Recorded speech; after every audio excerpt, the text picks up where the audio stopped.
दोनों को एक दूसरे की जरूरत है और ये एक व्यक्ति का था जिसने ये पूरी प्रॉब्लम खड़ी करी। अब उनको धीरे धीरे हकीकत समझ में आई क्योंकि वक्त के साथ बहुत सारी चीजें क्लियर होती हैं।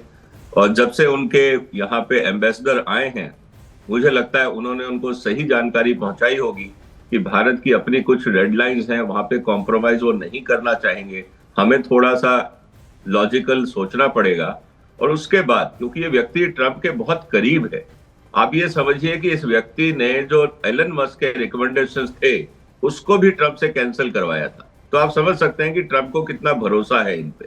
तो यहां से जो फीडबैक गया होगा कि आप अब प्रैग्मेटिक वे में सोचिए ताकि दोनों देश आगे बढ़ सके। पोटेंशियल बहुत है।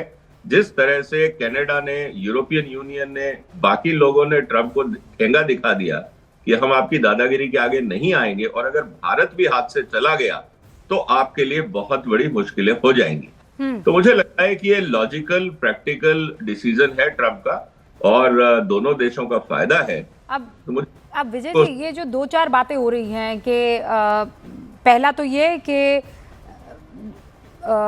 We spoke about many things including trade. हमने बहुत सारी चीज़ों पर बात की, खासकर ट्रेड को लेकर और रशिया और यूक्रेन के वॉर को ख़त्म करने को लेकर। He agreed to stop buying Russian oil. He का मतलब वो मोदी की तरफ इशारा करके ट्रूथ सोशल पर लिख रहे हैं। And to buy much more from United States and potentially Venezuela. This will help end the war in Ukraine which is taking place right now.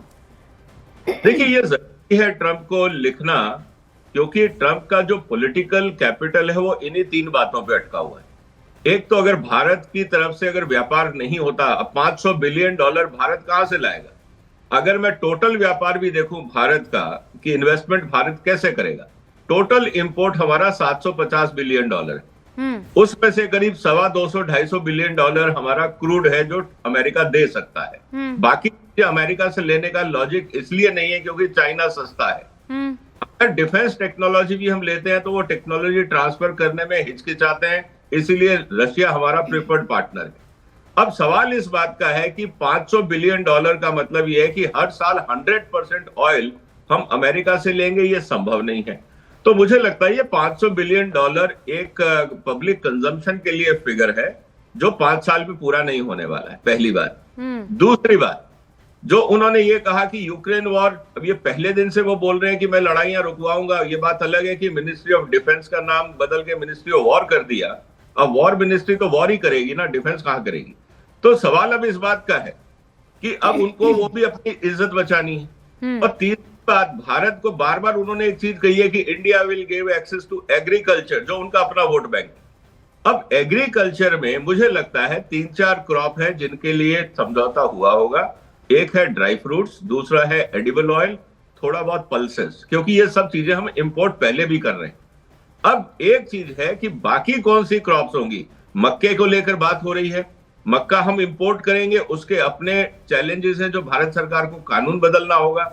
और हमें उसके लिए सिर्फ एक ही चीज दिखती है कि इथेनॉल आ जाए मक्के का बना हुआ। तो ये सब चीजें हैं जिनको फाइन प्रिंट में देखना होगा, क्योंकि सिंपली साइन करने से बहुत सारी चीजें नहीं हो पाएंगी, क्योंकि भारत को भी कुछ कानूनों में बदलाव करना पड़ेगा। अगर ट्रंप जो अच्छा हुआ आपने इस मुद्दे को छेड़ दिया, क्योंकि यहाँ पर जब कहा है कि buy American at a much larger level in addition to over $500 billion of US. अब इसमें 4 चीजें मेंशन की है। एक तो एनर्जी है, एनर्जी चलिए हम समझ गए वो क्या बोल रहे हैं। फिर टेक्नोलॉजी, वो भी समझ में आ गया। अब ये एग्रीकल्चरल जब वो ये कहते हैं, फिर कोल और मैनी अदर प्रोडक्ट्स। एग्रीकल्चरल में क्या, क्योंकि अब फिर उसके बाद ये सवाल उठाए जाएंगे कि हम अपने किसानों को हमेशा बाकी मुल्कों से बचाते हुए आए हैं। हमारे यहाँ का सिस्टम एग्रीकल्चर का बिल्कुल अलग है और जैसा दूसरे देशों का। हम उस मार्केट को नहीं खोल सकते हैं दूसरे देशों के लिए, खासकर जब वो चाहते हैं कि हम अपना सामान एक्सपोर्ट करें हिंदुस्तान में। देखिए, ऐसा है रुबिका जी, कुछ चीजें हैं जो हम एग्रीकल्चर की आज भी आयात कर रहे हैं। उदाहरण के लिए एडिबल ऑयल, हमारा 70% डेली कंजम्पशन जो होता है हिंदुस्तान का, वो इम्पोर्टेड है। दालें हम इंपोर्ट करते हैं 2-3-4 मिलियन, डिपेंड अपॉन की महंगाई कितनी है। उसके अलावा अमेरिका में बहुत सारी टेम्परेट क्रॉप है, मतलब कोल्ड एरिया की क्रॉप्स हैं जो हमारे यहाँ नहीं होती है। उदाहरण के लिए एप्पल, कुछ ऐसी क्रॉप्स हैं जो हमारे यहाँ नहीं होती, जैसे ड्राई फ्रूट्स, एलमंड्स है। हमारे यहाँ बहुत कम होता है। हमारी कंजम्पशन जिस तरह से बढ़ रही है, हमारे यहाँ ड्राई फ्रूट का प्रोडक्शन नहीं बढ़ रहा है, वो हम आयात कर रहे हैं। तो ये जो क्रॉप्स हैं, ये हम आयात अभी भी कर रहे हैं, इसको हम एग्रीमेंट के माध्यम से थोड़ा टैरिफ कम करके वो हम कर पाएंगे। और एक आधा कोई नॉन वेजिटेरियन प्रोडक्ट हो सकता है जिसकी डिमांड इंपोर्टेड है, क्योंकि हमारे यहाँ फ्रेश कंजम्पशन होता है, वहां से फ्रोजन थोड़ा बहुत आ जाएगा, उसकी कंजम्पशन 5 स्टार होटल्स तक रह जाएगी। कहने का मतलब ये है कि हमें इसकी फाइन प्रिंट को देखना होगा। और अगर खासकर एग्रीकल्चर में जो 3 क्रॉप्स हैं, हाँ, सोयाबीन, मक्का और कॉटन और डेयरी प्रोडक्ट, ये 4 क्रॉप्स को ध्यान से देखना होगा कि क्या हमने इस पे कोई कंसेशन दिया है। क्योंकि डेयरी प्रोडक्ट्स में हम चीज की बात कर सकते हैं, क्योंकि हर तरह की चीज हम नहीं बनाते, वो इलीट प्रोडक्ट है, कोई फर्क नहीं पड़ेगा। लेकिन बेसिक प्रोडक्ट जो है, जैसे मिल्क पाउडर है, बटर ऑयल है, ये खतरनाक हो सकता है। तीसरी चीज जो इंपॉर्टेंट है हमारे लिए, मीट में हाई एंड प्रोडक्ट, पोर्क वगैरह जैसे प्रोडक्ट है वो आए, कोई दिक्कत नहीं है, उसका मार्केट अलग है। अब रही बात कि बाकी जो प्रोडक्ट है, सोयाबीन और मक्का, अगर हम उनको होल प्रोडक्ट मंगाते हैं, एज सच मंगाते हैं, तो ज्यादातर वहां पे जीएम क्रॉप है। हमारे यहाँ पे जीएम क्रॉप पे फूड एप्लीकेशन में बैन है। इसीलिए एग्रीमेंट होने के बाद भी हमें अपने कानूनों को बदलना होगा और उसके कई मल्टीप्लायर इंपैक्ट भारत की अर्थव्यवस्था और किसानों पर होंगे। वो एक डेंजर जोन है। हाँ। मुझे लगता है भारत सरकार ने वहां एग्री नहीं किया होगा। हाँ, उसका फाइन प्रिंट हमको जो आप कह रहे हैं, उसकी जो निटिग्रिटीज है वो उसका हमें इंतजार करना होगा, क्योंकि अब तक जो खबर आई है वो ये है कि 50 से 18% हो गया है। और जब विजय जी आप इस 18% को बाकी आसपास के मुल्कों से कंपेयर करते हैं, खासकर वो जो अपना सामान अमेरिका में एक्सपोर्ट कर रहे हैं, उनसे हम बहुत कम पर हैं। 18 I think is the least and the lowest, चाहे वो इंडोनेशिया हो गया, चाहे वो बांग्लादेश हो गया, चाहे वो चाइना हो गया।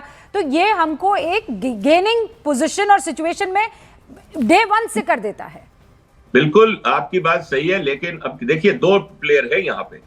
सरकार ने अपना रोल प्ले कर दिया, 50 से 18 पे ले आए। ठीक है। अब 18 के ऊपर अगर आपको खेलना है, हाँ, तो भारत की इंडस्ट्री को अपनी क्वालिटी, प्रोडक्टिविटी पे ध्यान देना होगा। नहीं तो अगर हम लो कॉस्ट प्रोड्यूसर, आज भी अगर आप अमेरिका का रिजेक्शन लिस्ट उठा के देखें, हर महीने दुनिया में सेकंड और हाईएस्ट, 2 में से या तो फर्स्ट या सेकंड नंबर पे हमारे प्रोडक्ट आते हैं, जो अमेरिका में क्वालिटी के पॉइंट ऑफ व्यू से रिजेक्ट होते हैं।